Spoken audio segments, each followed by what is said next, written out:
En la revista Sílvia parlem d'un producte típicament valencià que arriba a les televisions nord-americanes. Així és, Carolina, una sèrie d'una cadena americana dedica a la gastronomia espanyola mostrarà als Estats Units els productes estrella, com ara l'arròs, el torró de Sisona i, com no, l'horchata. El programa el presenta el cuiner José Andrés, que este migdia ha rodat un dels capítols a una horxateria d'Almàssera.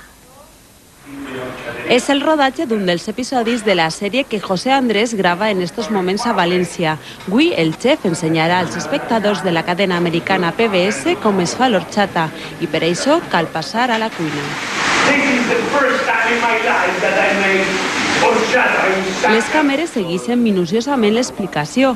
Amb una audiència potencial de 200 milions d'americans, el cuiner mostra d'on venen les xufes i com les mans expertes les converteixen en horchata. Els 26 episodis de Made in Spain començaren a emetre's al mes de febrer.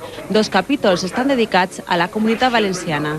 El menú dels nous episodis de Made in Spain es completarà amb altres productes de la nostra gastronomia, com l'arròs o els vins de la Marina Alta. De postres, horchata de chufa de Valencia.